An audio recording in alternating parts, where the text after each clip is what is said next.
paz, sejam todos muito bem-vindos. Estamos mais uma vez reunidos nesse clube de leitura da editora Teosófica. Hoje é o 20º encontro. Hoje, o capítulo que iremos estudar, comentar, é o capítulo 20, O Papel dos Pais. É um capítulo importantíssimo. Estamos estudando capítulo por capítulo desse livro, A Educação Transformadora, do Vicente Rauchim Júnior, um teosofista das Filipinas, que fundou a Golden Link College, né, uma escola teosófica nas Filipinas, e que está servindo de base e de instrução para a formação da nossa equipe aqui no Brasil e para o desenvolvimento da escola, que pretendemos, né, implementar aqui no Brasil em algum tempo, em alguns anos, quem sabe ano que vem. Estamos nos preparando para isso. Vicente Rauchim Júnior, além desse livro Educação Transformadora, temos esses outros 2 livros também publicados pela editora Teosófica. Reflexões sobre a educação teosófica, é um compilado de vários artigos de teosofistas, e o processo de autotransformação. Isso é um livro importantíssimo. Esse livro fez parte dos nossos aprendizados de julho da escola de inverno, quando o Vicente esteve aqui pessoalmente e aplicou esse seminário com os participantes, tanto online quanto presencial, que estava no ITB. Hoje, temos a grata satisfação de receber mais uma vez a nossa irmã Catalina, do cantor, ela que mora hoje em dia na Índia. Vou contar para vocês esse vasto currículo da Catalina. Ela que é formada em letras, pós-graduação em gestão cultural e mestrado em educação, autora, educadora, tradutora, palestrante, editora e voluntária de longa data. Nascida na Colômbia, sempre se sentiu uma cidadã do mundo. Em 2019, deixou seu cargo de professora universitária para se mudar para a sede da ESP em Adiá e formar parte do grupo pioneiro de professores que estabeleceram a Academia Teosófica de Adiá, que põe em prática a educação transformadora guiada pelo próprio Vicente Rauchim Júnior. Catalina tem experiência docente de quase 20 anos nas áreas de literatura, comunicação, línguas, ciências sociais e artes, com estudantes de todas as faixas etárias, desde o jardim de infância até universitários adultos. A experiência de primeira mão da educação transformadora foi, sem dúvida, uma das experiências mais enriquecedoras para ela, como docente e como ser humano. Assim como mãe, pois diariamente ela se maravilha ao ver a sua filhinha crescendo e sendo formada no cotidiano na educação transformadora. Membro da Sociedade Teosófica desde 2006, entrou em contato com a teosofia por meio de seus pais, que sempre incentivaram a pesquisa interior. Entrar para a ESP significou encontrar seu caminho de volta para casa. Desde então, ela se tornou ativa em uma variedade de funções. Foi voluntária na União Planetária e na Sociedade Teosófica por quase 5 anos. Atualmente atua como secretária da Escola de Sabedoria em Adiá, colaboradora de mídia social, entre outras responsabilidades. Ela acredita firmemente no poder dos pequenos atos de amor e serviço na vida cotidiana. Seja muito bem-vinda, Catalina. Esse seu currículo é lindo. E hoje, então, temos a alegria, a satisfação de recebê-la mais uma vez para comentar esse capítulo importantíssimo, né, que é o papel dos pais na educação. Então, muito obrigada, Catalina, e a todos que nos assistem. Seja muito bem-vinda e está com você a palavra. Obrigada, Raquel. Obrigada a todos os irmãos da editora, o Charles, que cada semana mantém este espaço para dividirmos ideias sobre educação e autotransformação.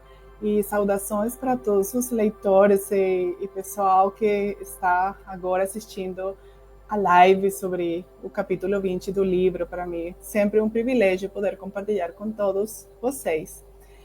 E sim, a Raquel está muito certa, o papel dos pais é uma questão fundamental na educação em geral. E assim, quando eu comecei a ler sobre esse capítulo, eu estava pensando que realmente o ato de paternar e maternar é um grande desafio. Quizá, talvez aqueles que estão nos escutando agora sejam pais ou mais, ou talvez ainda não sejam pais ou mais. Tem pensado na paternidade, na maternidade como uma questão importante, porque, na verdade, é uma experiência completamente transformadora. Então, se a gente está falando uma educação para transformação, quando a gente vira mãe ou pai, começa de forma natural. Eu acho que é uma coisa muito instintiva, muito natural. Começa a enxergar o mundo de um jeito diferente, começa a criar uma consciência de que certas coisas devem ou deveriam mudar dentro da gente, porque agora a responsabilidade é ainda maior. Você é responsável por uma outra vida. E, aliás, isso é assim porque são os pais que desempenham o papel quizás talvez mais significativo na educação, mais do que a escola. E o livro é claro, nesse capítulo, o livro é muito claro, nos falando que mais importante do que o papel da escola é o papel dos pais, porque os pais são os primeiros que têm o contato com a criança, são as pessoas que ensinam as primeiras coisas para a criança, antes deles serem escolarizados. Então, por conta disso, é essencial para, uma vez que a criança começa a ser escolarizada, que haja uma interação regular entre os pais e o lar, para que não existam ensinamentos conflitantes. E nesse capítulo, Vicente Cauchy nos oferece alguns comentários e dicas práticas, não só para que esse papel e o diálogo entre escola e pais que o acompanha sejam os mais fluidos possíveis, mas para que os pais possam exercer um papel consciente do seu próprio processo de transformação e assim contribuir do melhor jeito para a formação e educação das crianças. Então, ao longo do capítulo, eu identifiquei 3 temas que são transversais. E eles são o impacto dos pais na educação, a importância do ambiente familiar no crescimento infantil e a educação positiva e a comunicação assertiva, o terceiro. Então, o que fala o capítulo sobre o impacto dos pais na educação? Como eu já falei, os pais são os primeiros e os mais significativos educadores na vida de uma criança.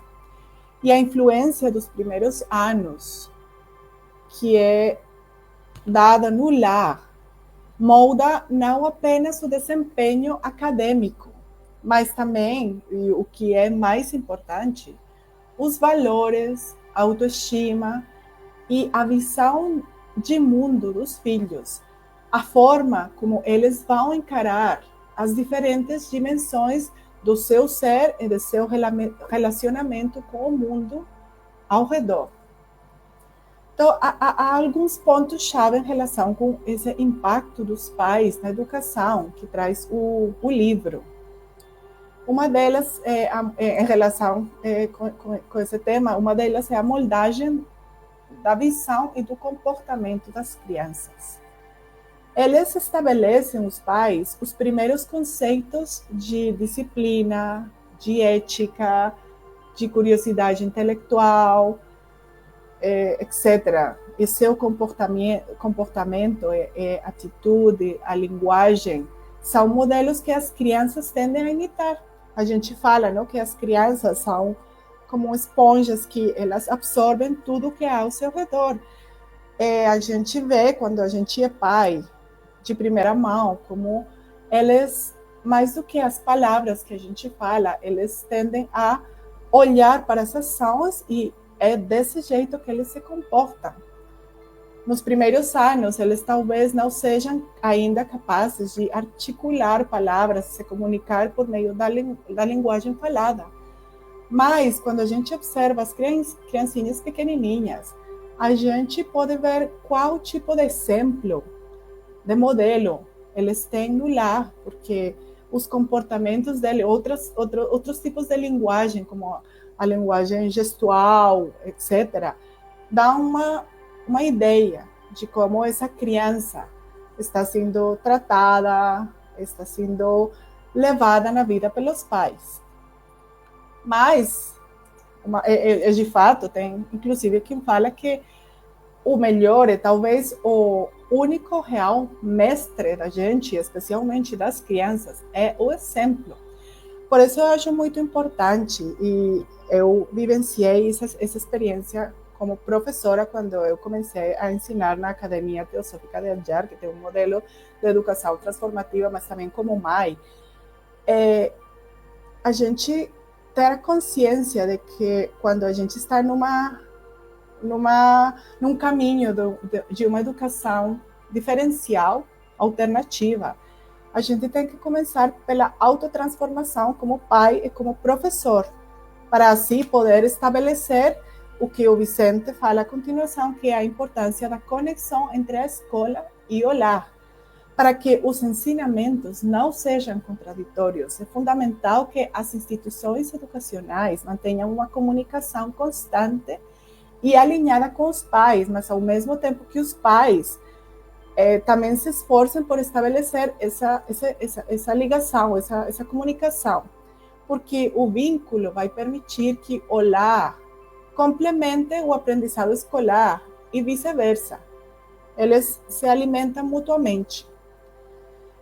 E esse é um ponto muito importante em geral, mas especialmente em escolas com uma pedagogia transformativa ou alternativa. De fato, geralmente, quando os pais escolhem uma escola, uma instituição que se afasta dos padrões da educação convencional, trata-se de uma escolha consciente, na maioria dos casos, com um propósito. Normalmente, os pais escolhem esse tipo de escola porque eles estão procurando que os filhos tenham uma educação diferenciada do que talvez eles viveram na educação tradicional.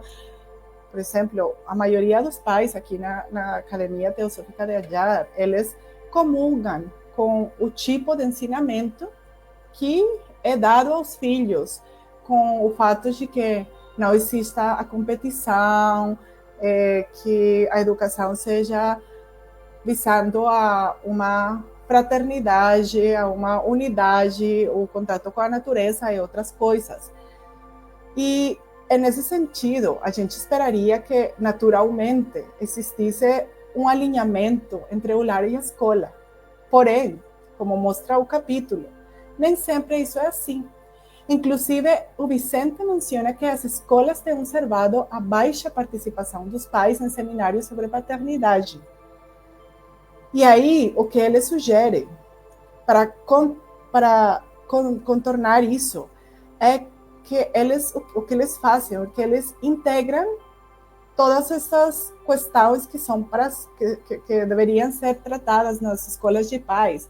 Eles integram isso nas atividades, nos eventos escolares anuais, nos quais os alunos, os seus próprios filhos, eles apresentam as problemáticas que devem ser tratadas e eles o fazem de formas criativas e diferentes para que os pais se vejam identificados. Tipo assim, aquela no teatro da Grécia, tinha aquela ir para o teatro e tem uma palavra em grego que é anagnórisis, que é quando você se reconhece no outro e há uma revelação de que você pode aprender dessa situação, tipo uma coisa assim, que é feita para fazer com que os pais estejam mais envolvidos na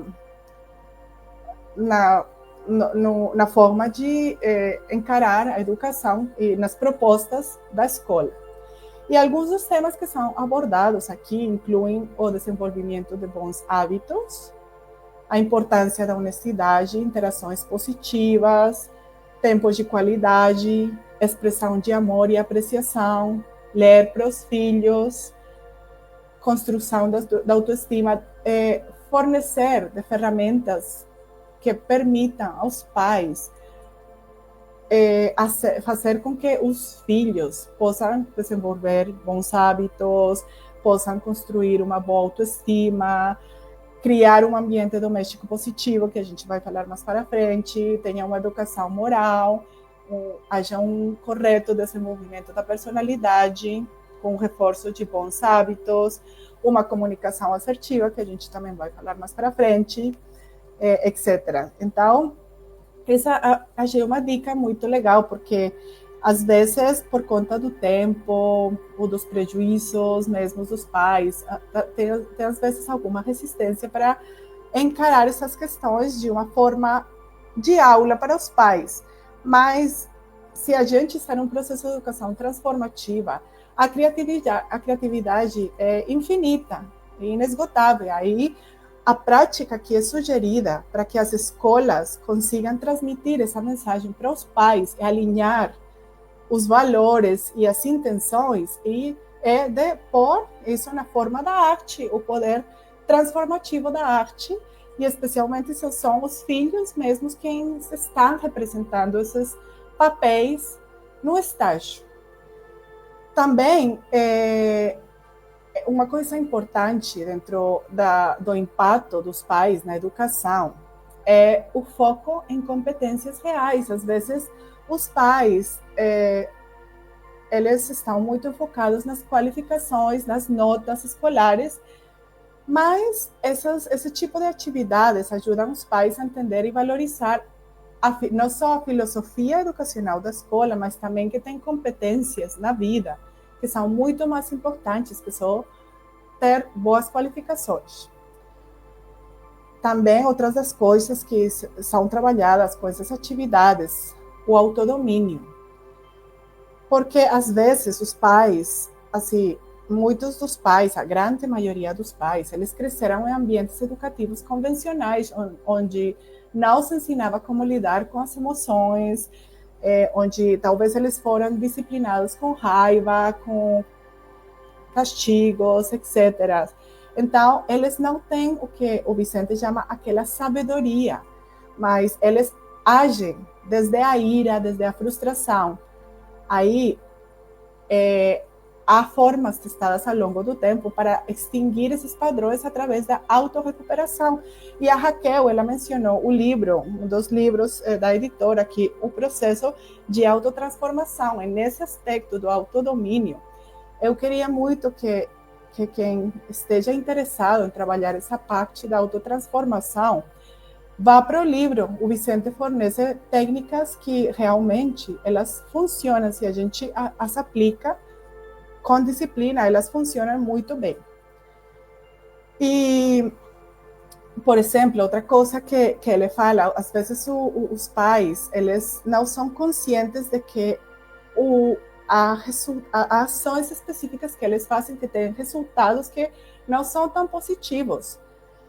Como a gente falava, muitos pais cresceram aprendendo mecanismos não muito eficazes de lidar com a vida, tais como a supressão de sentimentos, timidez, ira, agressividade, desonestidade, e ações tão pequenas como um elogio ou uma crítica têm um impacto direto na autoestima e no comportamento da criança, especialmente nos primeiros anos, que a criança ainda é muito receptiva. Então, por exemplo, ao invés de fazer declarações depreciativas que levam a baixa autoestima e comportamento rebelde, os elogios e as afirmações positivas podem encorajar a confiança e a cooperação.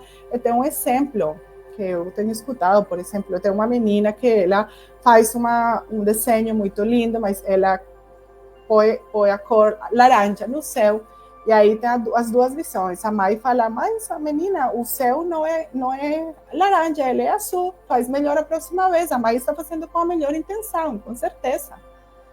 Mas talvez a menina fica triste, acha que não tem sentido continuar desenhando.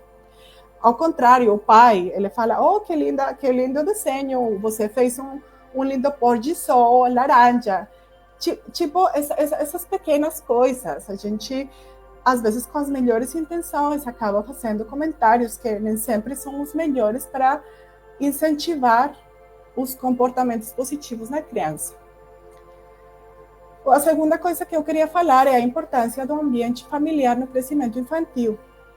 O ambiente doméstico é o espaço onde os valores emocionais, culturais e sociais são incorporados para as crianças.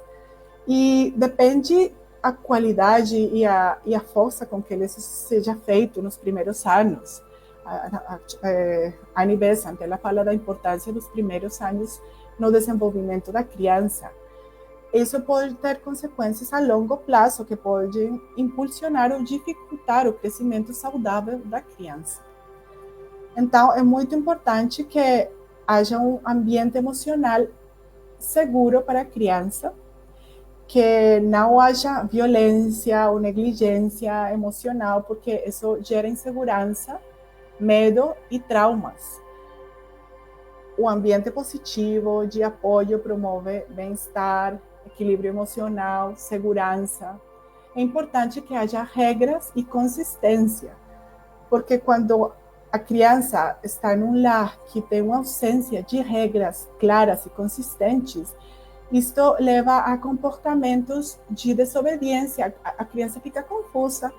As crianças, elas, se você fala as regras claras para elas e segue as regras, porque o que a gente faz é muito mais importante do que a gente fala, elas vão ter uma claridade. Isso dá um sentido de certeza para a vida também. Um ambiente estruturado contribui para o desenvolvimento de autodisciplina, de confiança, de responsabilidade.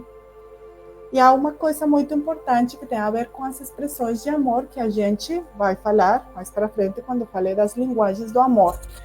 Mas o ambiente positivo no lar é essencial para o desenvolvimento emocional e social saudável de uma criança. E o apoio incondicional, quando a criança sente que, mesmo se ela age de forma errada, mesmo se ela faz um erro, mesmo se ela está em um problema, qualquer coisa que possa parecer negativa, mas ela tem o apoio dos pais e a claridade dos pais, que haverá uma consequência, mais do que uma punição, mas uma consequência, mas tudo com amor, isso muda totalmente a forma em que a criança interage com o mundo ao seu redor e a forma em que a criança vê a sua própria vida e o seu próprio ser no mundo. Então, o papel das escolas para esse ambiente do lar é fundamental, que a escola apoie o desenvolvimento de um ambiente doméstico saudável. E aqueles programas educativos que a gente estava falando podem contribuir com isso. E o terceiro aspecto que eu queria comentar é a educação positiva e a comunicação assertiva. A forma como os pais se comunicam e educam seus filhos é um reflexo direto do aprendizado que tiveram em suas próprias vidas. E a educação positiva, acho que aqui vale a pena lembrar que existe algo chamado a comunicação positiva e educação positiva, que é um método que valoriza o respeito, a empatia, a clareza nas interações humanas. Ele promove vínculos mais fortes e ambientes de entendimento mútuo. E está baseado em teorias como a psicologia positiva de Martin Seligman, a inteligência emocional de Daniel Goleman e a comunicação não violenta de Marshall Rosenberg. E ela destaca a importância de usar uma linguagem construtiva e afirmativa, focada em escuta ativa, ensinar a escutar, empatia e assertividade. E essa abordagem é muito eficaz, tanto em contextos pessoais quanto profissionais, ajudando a fortalecer relações, resolver conflitos, aumentar a colaboração. Então, a gente aqui vê que isso vai não só servir para a vida na escola da criança e no lar, mas também para a vida prática. Não só a vida prática da criança no momento da infância, mas também na vida prática para o futuro, quando elas tenham que ir na universidade, achar um trabalho, etc, etc. E aqui tem alguns pontos chaves como a comunicação eficaz. Muitos pais se comunicam de maneira agressiva, passiva ou desrespeitosa. Desrespeitosa. E muitas vezes eles não percebem o impacto disso nas relações familiares. Então, aqui a escuta atenta é muito importante, por exemplo. Fazer declarações assertivas.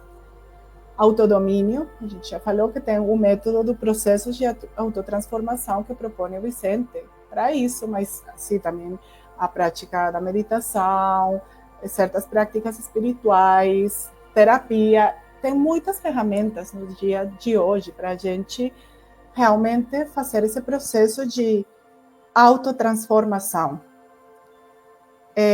Oh, meu Deus, o que aconteceu? Acho que teve uma...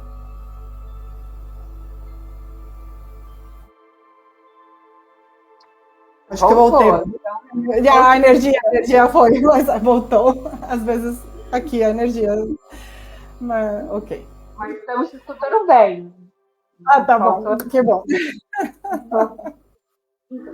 Tecnologia. E a gente estava falando das linguagens do amor, não? Eu acho que muitos de vocês já ouviram falar das linguagens do amor. Eu acho que é muito importante saber, e não só para as crianças, mas para a vida, para as nossas relações interpessoais. Nem todo mundo tem a mesma maneira de expressar o amor. E isso também tem a ver muito com a cultura. Eu tenho observado aqui na Índia, por exemplo, se a gente vai abraçar, a gente é mais fria, não abraça tanto quanto nós, os latino-americanos, que o abraço é muito importante, o toque, etc. Mas, além do cultural, tem o individual. Cada indivíduo tem um jeito diferente. Muitos dos pais também têm sido criados em ambientes que não permitem a expressão do amor tão forte ou tão evidente. E nem sempre todo mundo precisa disso. Então, há 5 linguagens do amor, que são as palavras de afirmação. Tem crianças que realmente eles precisam que os pais falam: estou muito orgulhoso de você, muito obrigada, agradeço a vida por ter me dado um filho como você, coisas assim. Outras crianças não se importam com isso, mas por isso que a gente tem que se conhecer para saber qual é a expressão do amor que a gente tem mais forte, ou quais, porque nem sempre é uma só, e quais as crianças. O tempo de qualidade. Mesmo que a gente tenha muito trabalho, é importante reservar um tempo que seja totalmente dedicado à criança. Qualidade é mais importante que quantidade.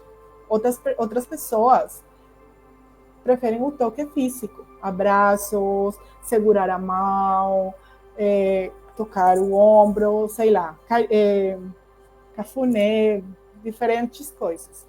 Atos de serviço, exemplo, a criança se sente amada quando o pai ajuda a organizar os seus materiais escolares, prepara seu lanche favorito, etc, etc. E outro é o presente, ou são os presentes, e não precisa ser um grande presente, dar um pequeno desenho, ou no lanche por alguma coisinha especial, ou alguma coisinha que a gente sabe que a criança gosta, uma caneta bonitinha, que a criança falou um dia que gostava demais. São gestos muito simples, mas quando eles são adaptados à linguagem do amor predominante da criança, ajudam a fortalecer o vínculo emocional e criar um ambiente positivo. Então, finalmente, acho que uma coisa importante aqui é que a gente, como ser humano, como pai, comece a quebrar ciclos. Não importa o que a gente tenha sofrido na criança, mas quando a gente quer praticar, exercer uma criança consciente e fazer um impacto na vida dos filhos, é importante desaprender. E aí eu gostaria fechar com um pensamento das cartas dos mestres de sabedoria, que falam: vocês têm muito a desaprender. Os estreitos preconceitos de seu povo os prendem mais do que vocês suspeitam.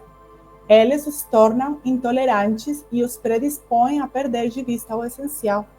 Vocês ainda não são capazes de apreciar a diferença entre pureza interior e cultura exterior, mas quando nós decidimos desaprender conscientemente, pelo amor às nossas crianças, então o educar não vai ser apenas ensinar, mas vai virar em inspirar.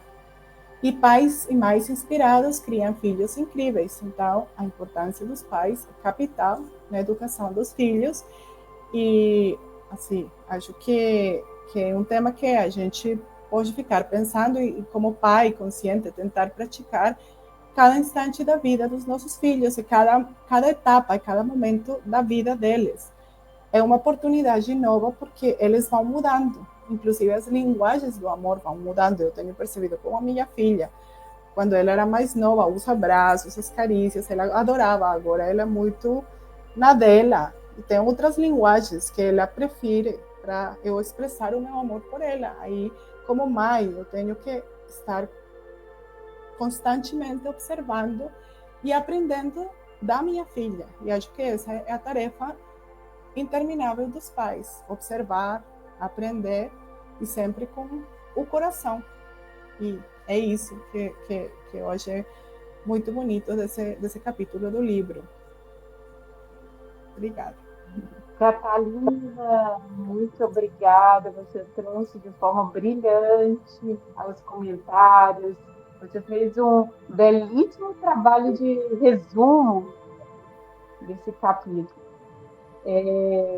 Assim, a gente terminou, né? Estava te contando, o curso de formação de professores esse final de semana, o que nos deixou muito emocionados, porque realmente trabalhar e a oportunidade de trabalhar com esse tema e nesse método, né, nessa forma como o Vincent ele trouxe a educação, a forma como ele enxerga e, é claro, né, com influência de grandes pedagogos, né? Então, Montessori, Waldorf, então, né, ele trouxe assim, para a gente uma forma da gente entender a criança, a natureza da criança, de uma forma muito profunda, muito sábia. E esse trabalho, esse capítulo de hoje, eu achei assim tão rico, porque ele fala aqui em algum momento, deixa eu ver se eu acho aqui, que eu gostaria de citar essa frase dele. Ele diz: o ensino de valores, a autodisciplina e outras habilidades vitais às crianças é um dever que os pais não podem delegar a outras pessoas. A escola é apenas uma instituição complementar que apoia os esforços dos pais. Em um outro capítulo, ele vai dizer que até esses hábitos, os condicionamentos, né, que vêm da família, a escola, com sabedoria, é capaz de reverter alguns, mas é um esforço muito grande. Né? E daí essa sabedoria de formar, de criar um seminário para os pais, eu achei assim, incrível, por quê? A gente está ensinando, inclusive nesse livro até que você citou, o processo de autotransformação, né? A gente educa as crianças, mas para educar as crianças, a gente precisa fazer uma autoeducação. Totalmente. Então assim, como no início desse capítulo ele fala, né, que os pais, eles não passaram, a maioria dos pais não passaram por esse ensinamento, por esse tipo de pedagogia. Eu não. Então, assim, o que nós carregamos dentro de nós? Medos, ansiedades, né? Isso vai passar para as crianças. Então, você fechou de uma forma belíssima que o que nós devemos fazer é quebrar ciclos, né? E desaprender para a gente aprender como fazer um mundo do mundo. Se a gente quer, e a gente está vendo tanta violência, tantos desafios, tanta corrupção, tantos problemas no mundo. Se a gente quer um mundo mais sadio, eu percebo que a única forma da gente fazer isso é através da educação dos pequenos. É através da construção de um mundo melhor, através dos pequenos, é que a gente vai conseguir, né, sair dessa confusão, desse caos, né? Porque é isso que a gente já tem dentro de nós, que é tóxico, né? Que são os medos, as iras. A gente tem como trabalhar, e é possível, né? E esse livro aqui ele fala muito bem disso. Mas para a gente, para uma economia, inclusive, da natureza, muito melhor que esses pequenos eles já venham sendo ensinados, né, numa escola mais saudável, com foco na criança, e por pais também mais saudáveis, né? Então, daí essa importância desse capítulo belíssimo, né, que é devolver essa responsabilidade para os pais, que muitas das vezes, né, entregam às escolas. Não, mas eu estou pagando, eu estou entregando a vida da criança, o ensinamento à escola, mas como você bem disse, se as palavras, né, elas trazem alguma coisa para as crianças, né, de ensinamento, os exemplos arrastam, né? Então, muito mais importante do que as palavras são os próprios exemplos, né? É verdade. Então, Mas fica acho aí que há uma esperança, porque acho que cada dia tem mais escolas que a gente chama de alternativas, porque eu acho que os pais, as novas gerações de pais, eles sentem essa necessidade. E também as novas gerações de crianças, elas são desafiadoras, elas desafiam os pais em muitos aspectos. Então é necessária essa mudança de paradigma para em algumas gerações gerar essa mudança mais impactante, mais uma maior quantidade. sim, eles já conseguem dizer, muitos conseguem dizer o que precisam, né, o que querem. Né? Quando eu trabalhava numa escola montessoriana, aconteceu de uns pais ligarem para mim que tinham tirado as crianças da escola e ligaram e falaram assim, Raquel, a gente quer voltar, porque eles dizem que eram mais felizes aí. Então, e eles acabaram voltando, né? Que bom. Então, Catalina, muito obrigada. Você quer deixar um comentário final? Não, só gratidão para vocês por abrirem esse espaço tão importante para a discussão na educação na atualidade. Obrigada. Nós que agradecemos, Catalina. Muito obrigada a todos vocês que nos assistiram e deixaram recados. Né? A gente viu que o Tiago deixou aqui algumas mensagens. Que bom que está fazendo sentido para você essa live, né? Que chegou nesse momento certo para você. Muito obrigada. E quem quiser adquirir os livros, né, podem entrar no site da Editora Teosófica e procurar por Vicente Altin Júnior, vocês vão ver todos os títulos desse autor. Muito obrigada e até a próxima segunda-feira. Tchau, obrigada. Tchau a todos.